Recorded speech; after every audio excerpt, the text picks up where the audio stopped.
night and day. It rained the whole day till on Sunday. I'm waiting for a shining day. Might be singing, might be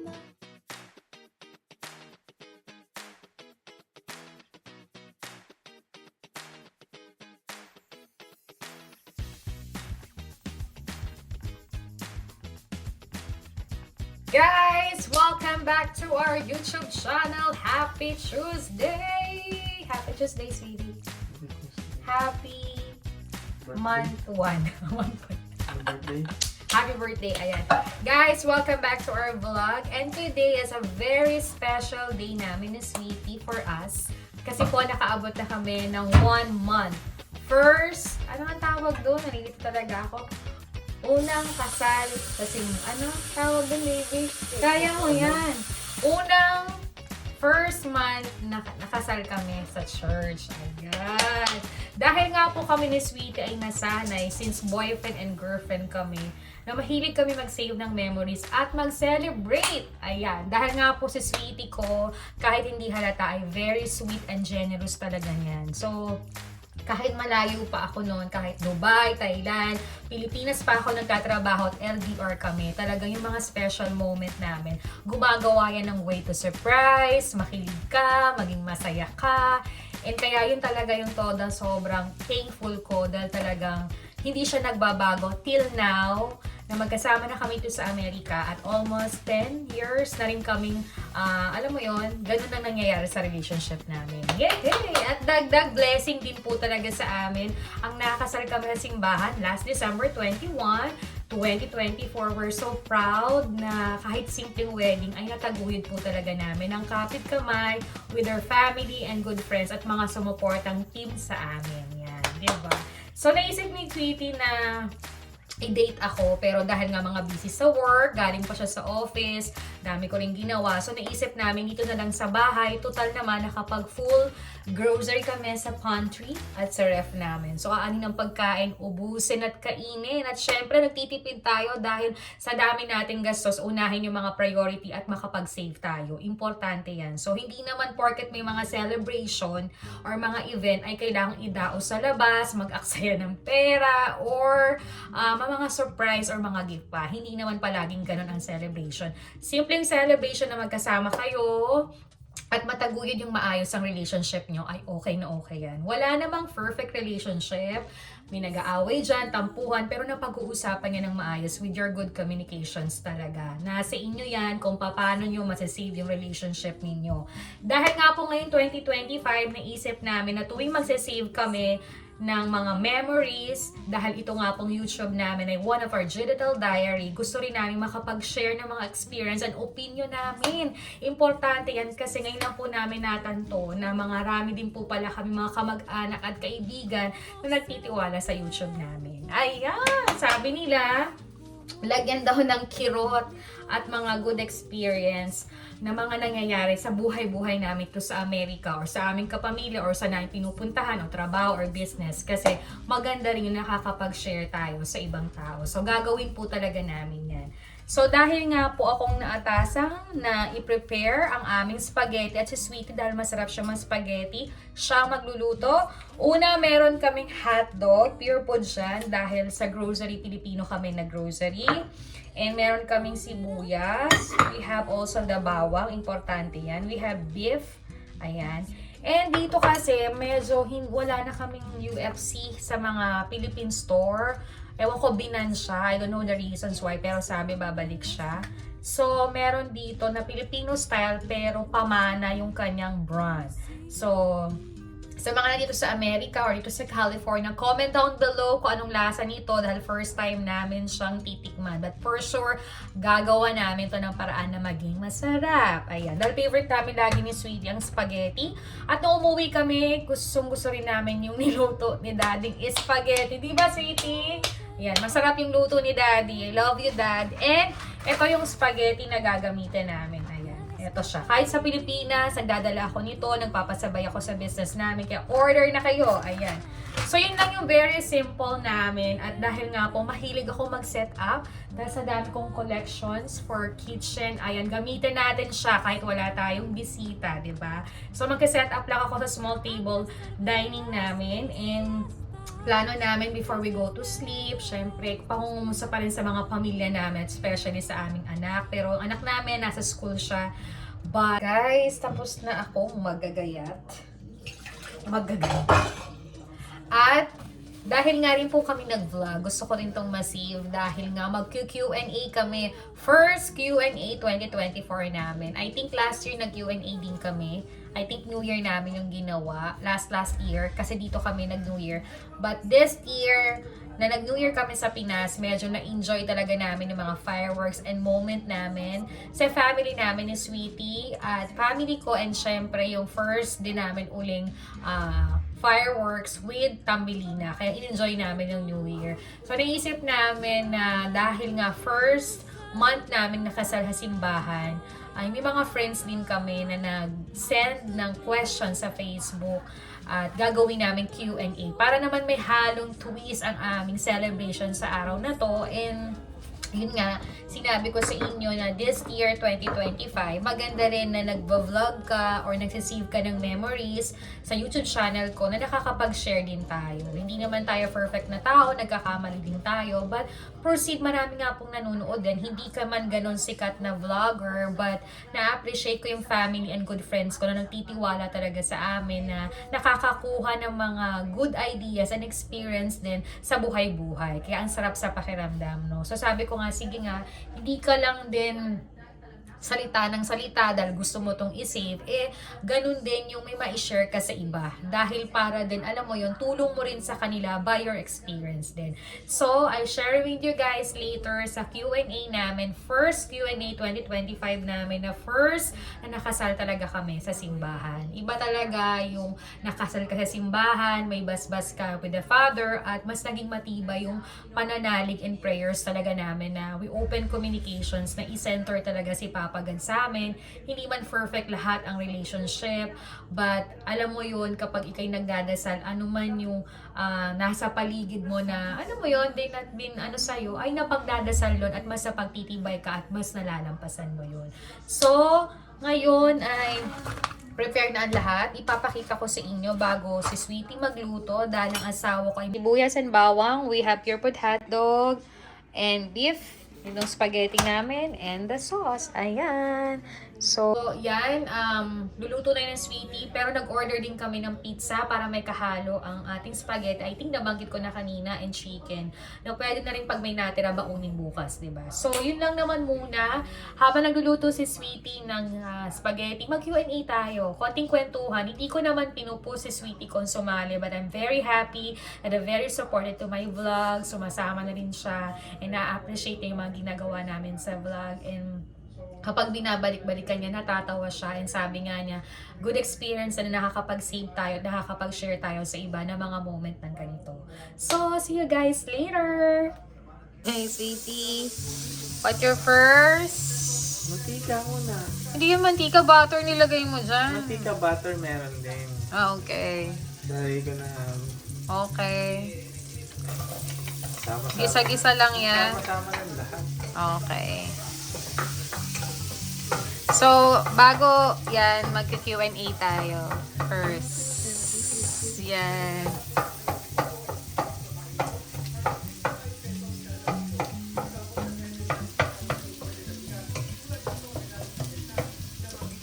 Next. Ay, lang! Hindi ka naman ganun malinis kang magluto. Hindi ba nililinisan yan? Hindi niluhugasan, no? Hindi na. Okay. Anong tawag dyan? Next mo ay? Giniling. Hindi yan giniling. Giniling to. Okay. Sige, giniling. Ito na ba? Baka? Why gusto mo laging beef? Kaysa sa... Halo-halo.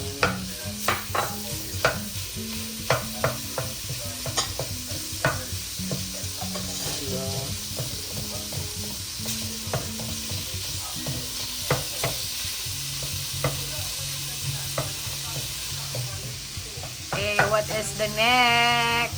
Mamaya pa. Okay. Hotdog na. Next is Pure Foods hotdog. Tostado. Munti ng hotdog, sabi ko na sa'yo eh. Oh. Marami na ba? Wala mo naman. Okay. Ilagyan mo na ng paminta at saka ano. Paminta. Yes. Okay. Ito konti lang.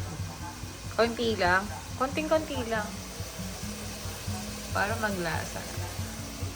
Right. Okay guys, si Sweetie ay halos nagluluto na ng spaghetti niya. And dahil nga po sinabi ko sa inyo may slash Q&A ang aming pagluluto ng spaghetti at dinner namin dahil first church wedding namin or unang month ng aming ang hirap. Basta ngayon, unang buwan ng aming kasal sa simbahan. Okay. Dahil nga po first year namin ng 2025 of Q&A questions, yung mga ilang friends namin ay nag-send sa amin ng ilang questions. So, mapapalaban tayo dito. First question. Alam mo, itong aking first question ay galing sa aking kaibigan. Tama ba ako? One of my good friend nung aking coordinator. But first, gusto ko munang sagutin yung first questions ni Sarah. Si Sarah is one of my good friend nung college. At thank you so much sa pag-attend ng wedding namin. Okay, pili na lang tayo ng medyo maganda kasi ang dami niyang questions. Punong-puno yung questions niya. Ewan ko ba dito sa girl na to. At sabi nga niya, pag di mo naintindihan yung aking English, i-google mo. Okay, first, how do you think we can keep the spark alive in our relationship? Sweetie, paano yun? Spark, yan.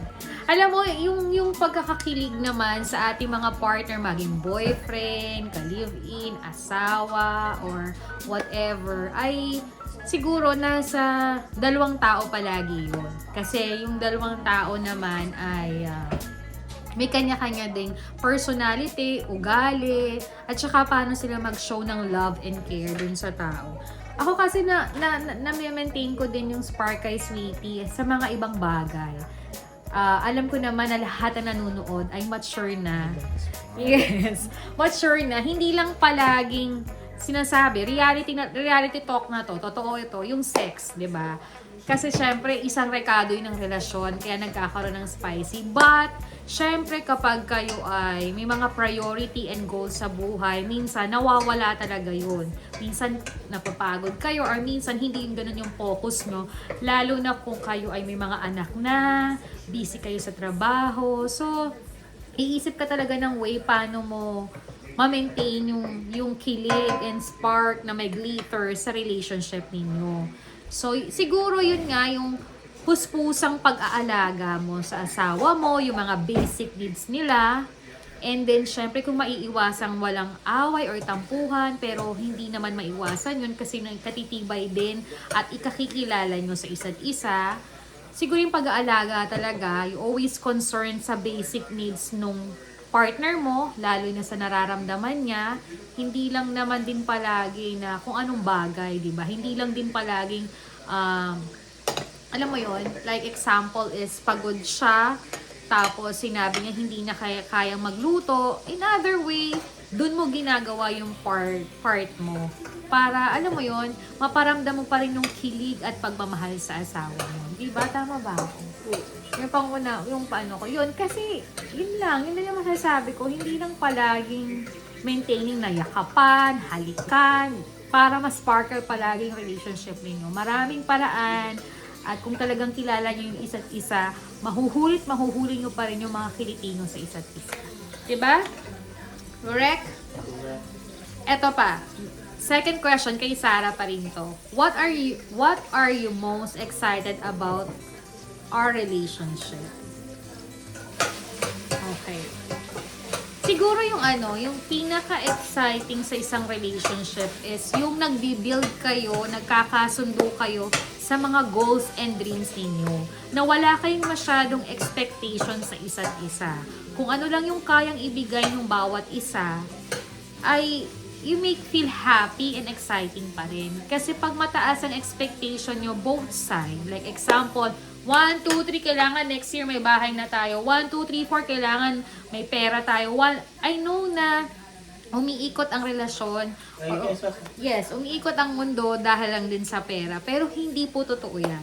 Sabi nga, sometimes you need din other things, di ba? Kailangan nyo rin pagkasunduan at papasok na naman doon yung good communications ninyo. Para nandun pa rin yung exciting dun sa relationship nyo na ibang bagay ay napagkakasunduan nyo para matupad lahat yung mga goals and dreams ninyo. Diba, sweetie? Bago dyan, pakita ko muna sa inyo si sweetie ng sauce. Yan yung pamana, diba?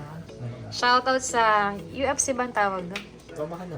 Hindi yung UFC na ginagamit natin, diba? So ngayon, pamana na siya. Pinamana na niya, nakabandaw ngayon ng UFC. Yes! So hahalo-haluin na yan ni sweetie. Okay. Tayo doon sa third questions kay Sarah pa rin. Ang gaganda ng mga kinuha ni Sarah eh. Third question is, how do you, last na to kasi masyadong mahaba. Pagbigyan naman natin ibang friends natin. How do you define a successful relationship? Ikaw, sweetie, how do you define? Sige na.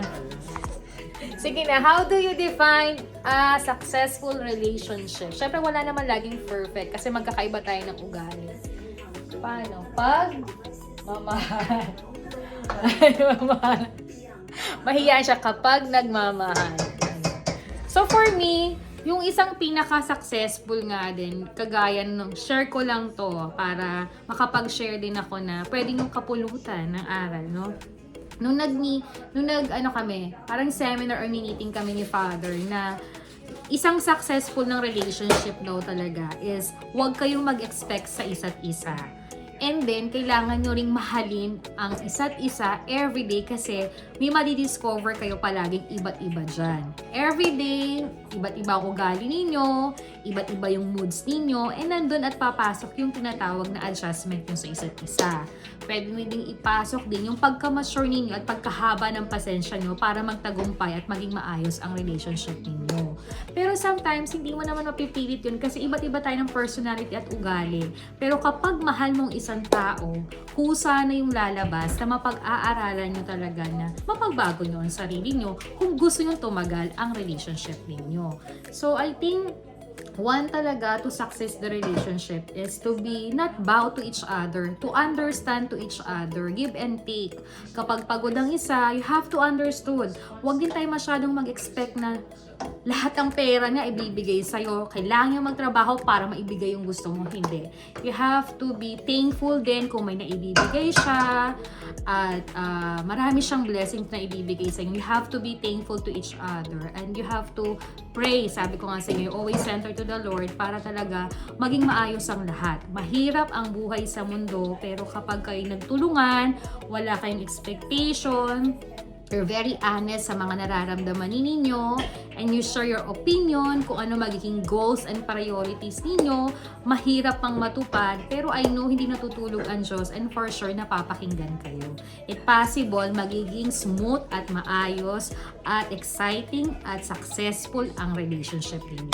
I don't know that is only my experience and my opinion na gusto kong i-share sa inyo na baka may idea kayong makuha. Hindi man probably na ganun na explanation but for me, yun, talagang hindi mo kailangan mag-expect na hindi porket yung ibang relationship ay okay, eh gagayahin ninyo. Kasi magkakaiba ang kapalaran ng bawat isa. Iba si Pedro, iba si Juan. So, you never compare yourself to anybody. Kung yung iba, very successful agad, siguro, dahil they work hard. Pero if you work hard din at kapit kamay kayo mag-asawa, samahan ng sipag at dasal, eh for sure may mga bunga at may mga blessing kayong matatanggap. Kung hindi naman, utay-utay lang, step by step. Hindi natin kailangan talagang ma-insecure or mainggit sa iba ang ikatatagumpay ng relationship natin. Just pray and continue love to each other and continue open to each other para mas alamin nyo lahat ang nangyayari. Diba, sweetie? Okay, mag-questions naman tayo ng iba, no? I don't know kung sino to, pero I think one of my, I know Ate Aileen ba? Or isa sa ano namin, sa aming coordinator something. Okay. So, ang sabi nga dito ay, what is the first word that come to your mind when you think about your current wedded life and why? Yun. So, first word ng mind ko, isa lang naman yun eh. Bakit tayo humahantong sa pagmamahalan ng wedding? Siguro love. And siguro talaga kahit ano pa yung pinagdaanan namin ni Sweetie, sa tagal din naming LDR, nandun talaga yung, lagi kong sinasabi ito at inuulit ko na hindi ako nauumay, na naging part of it talaga sa amin, yung good communications talaga namin and yung prayers namin. Kaya siguro kahit anong pagsubok at kahit sino man nasa paligid na parang alam mo yung ibang dating sa amin, ay nagsasucceed talaga kami. Kasi nandun talaga yung trusted namin sa isa't isa na wala namang perfect, lahat nagkakamali, and yung forgiveness ay nandun. And yung love. Kasi yung love din, isang nagpapatibay din. Even though yung puso nandito yung mind. Pero syempre, gagamitin mo ng utak para sa ganun, maging maayos pa rin yung relasyon nyo. Diba? So for me, siguro yung love yung one thing nung sa mind ko. Kaya siguro naging maayos talaga ang lahat. And naging happy ako. I think i-screenshot ko na lang yung pictures dito kung sino nagtanong yan sa akin. But thank you so much. For me, siguro yung love and by respect ko kay Sweetie. And yung very proud ko na kahit LDR kami before, ay nandun yung tibay ng relationship namin. So, yun pa. And next is, siguro tingin pa tayo ng iba. So, I think I have ilang questions na nasagot. Sana may napupulot kayo, no? Na opinion namin mag-asawa. Diba? Siguro next ko ay ito ay galing kay Ate Irene kung sino ang aming coordinator ng wedding. Shoutout sa'yo, Ate, and thank you so much. Pagaling kay ni Caleb ng aking inaanak, and God bless. Okay. Questions niya is, ano daw ang changes natin, Sweetie? Simula ng naging, nakasal tayo sa church. Anong changes? Mas minahal mo ba ako ng todo-todo? Yeah, nagmamahal. Guys, siguro yung Ate Aileen, siguro yung changes ay mas sa pag-usapan namin yung mga goals and priorities natin. Siyempre, nagkakaedad na tayo. At kahit hindi naman, alam na naman natin na napakahirap din ang buhay ito sa Amerika. But for sure, sabi ko nga, ay sa magandang pag-uusap at pagpaplano, hindi man dali-dali, for sure, maaayos din ang lahat. So, nung nakasal kami sa church, may mga napagmitingan kami na natuwa ako. Simpleng bagay pero napapangiti ako. Kagaya ng, alam ko na ang Amerika naman ay they have, ito kwento lang, sharing lang to na I don't know kung pwede ko pang i-share. No? Halimbawa yung kagaya nung sample na kung anong pagpaplano sa pagtanda, ngayon sis very open up para maging secure kami sa aming pagtanda. Hindi mo naman kailangan sobrang mayaman o madami kang pera, pero yung maging stable ka pagtanda mo na maayos kaming dalawa na hindi mo kailangang umasa sa anak mo, ay napag-uusapan na namin yun. At nakakatuwa kasi mismo din sa asawa ko or sa lalaki kong asawa, nalabas yun. So talagang mas naging mature, mas naging open up, at yun din ang isang nakatulong nung nag-church wedding kami ngayon. Iba talaga, lalo na kapag ikaw ay, tsaka yung isa pa, mas naging probably yung faith ni Sweetie kay Papa God. Yung talagang hindi pwedeng di sisimba, hindi pwedeng di magdadasal. Para sa ganun, kung ano man yung mga nangyayari sa mundo ay napaglalabanan. 2 prayers talaga para maging matatag ka. Di ba, Sweetie? Yes. Yes. So, kailangan nagpe-pray din, di ba? Yes. Para maging healthy ang relationship. Di ba? Tama ba ako, Sweetie? Yes. Yes. Yes siya ng yes. Di ba? So, kailangan din nagpe-pray kapag may relationship ka, di ba? Pinagpe-pray dapat. Yes. Yes. Okay. Napakaganda ng questions ni ate, di ba? Totoo yon. At like ko rin ulitin yung sinabi at natutunan ko nung seminar na tama si Father, every day you have a discover at yung pag-discover na mo yun, ayun ang ikatitibay ng relationship ninyo. Thank you so much, Ate Irene. I think this is the last one na. And then para maumpisahan na rin namin yung aming dinner para makapag-relax na at makapag-Netflix date na kami. So, thank you so much kasi kahit pa paano nakapag-Q&A kami. Ayoko. Bakit? Maasim yan, hindi. Hindi ko Sige. Lasahan mo. O, diba? Sarap? Hindi ko alam. Ako. Ay, dapat hindi yan. Bakit?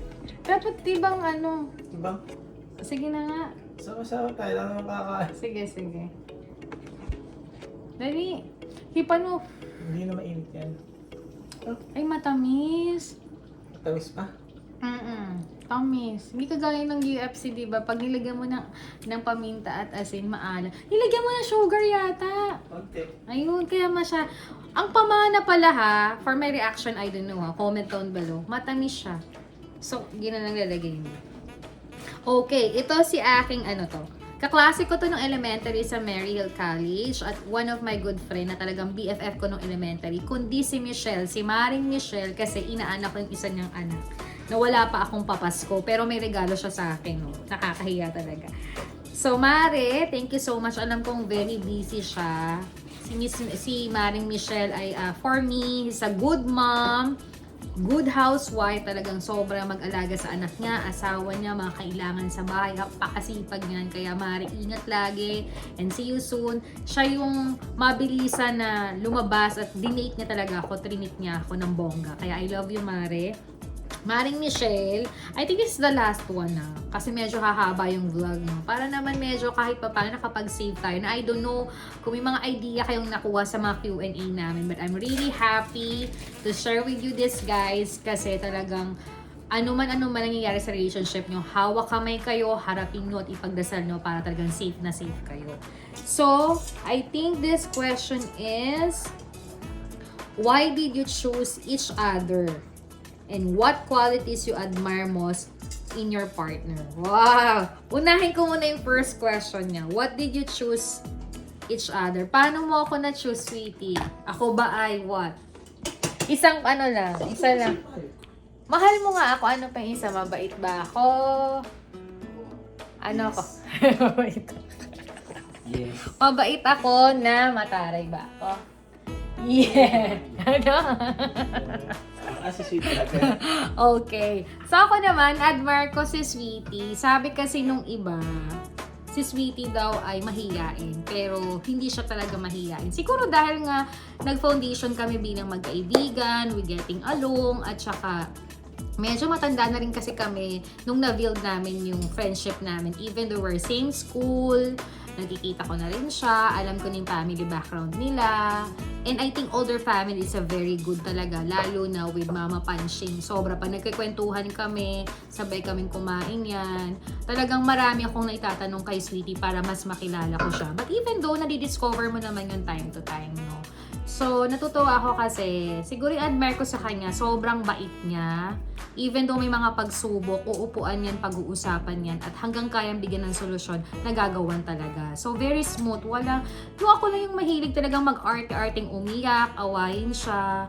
And hanggang kaya niyang umiwas doon at bigyan ng solusyon, ginagawa niya talaga. Siguro nga dahil nga, isa akong anak, very spoiled ako kay na mami at daddy, yung attention nila todo. So, si Sweetie, I'm so proud kasi nakapag-add siya sa akin yon, pinag-aralan niya yung ugali ko, hanggang tinuturuan niya ako na, Sweetie, kailangan baguhin mo yun kasi hindi yun maganda. So, ngayon, utay-utay, tinatry ko talaga para sa ganun, hindi makasama sa relationship namin. So, one of admire ko sa kanya, she's very sweet, very generous, pareho kaming mindset na matulungin, na hanggang kayang tumulong at may extra why not, diba?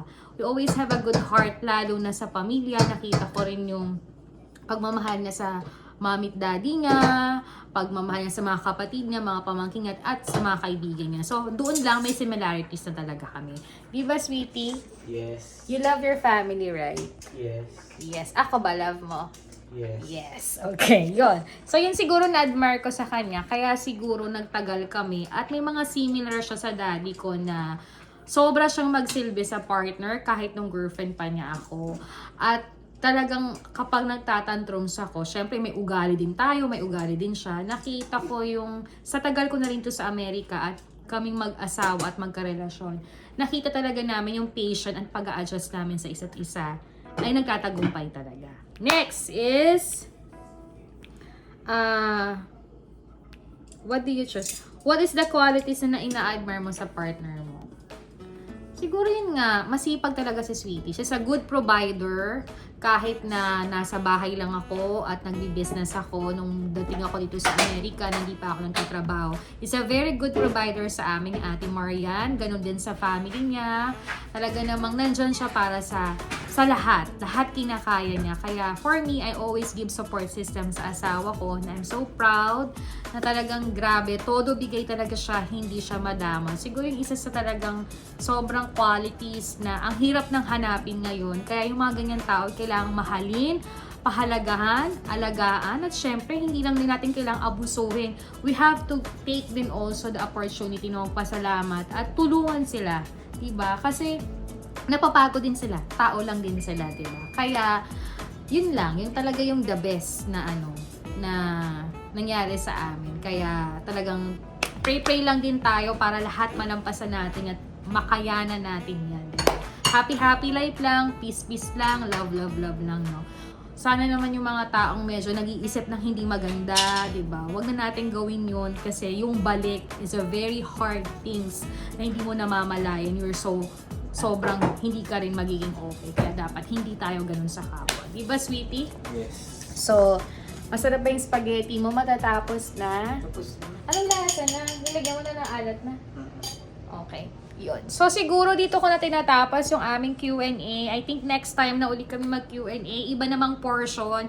Sana ay nakapag-share kami ng mga ideas sa inyo bilang nakasal na kami sa church.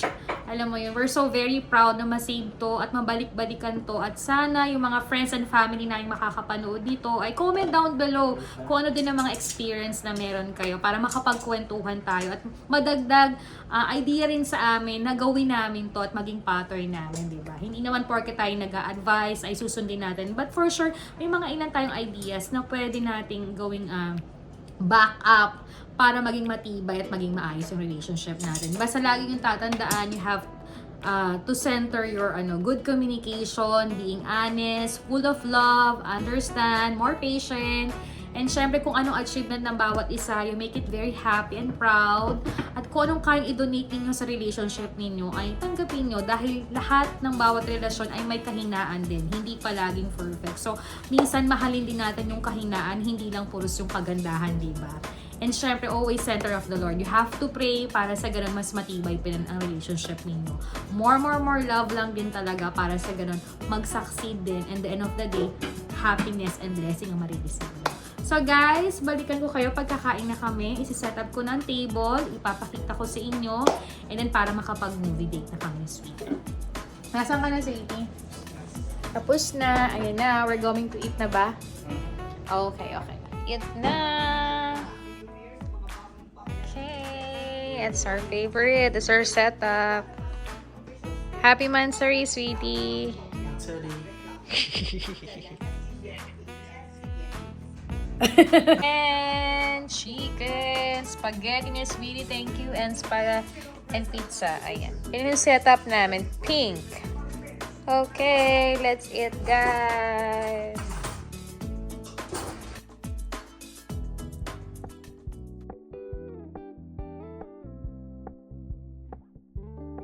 We're gonna keep it low key, keep it softly spoken, with no strings tying you to me.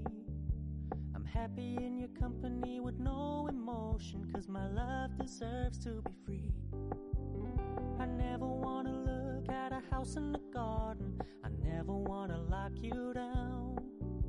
I know you're not mine, it's just my turn, but we can still have fun for now.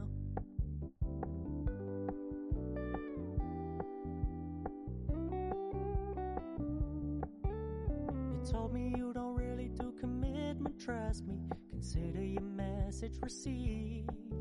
When you said you couldn't take us too seriously. I must admit I was relieved, 'cause I never wanna play happy families with you, but I like having you around. I'm fully aware this is a flash in the pan, but we can still have fun for now.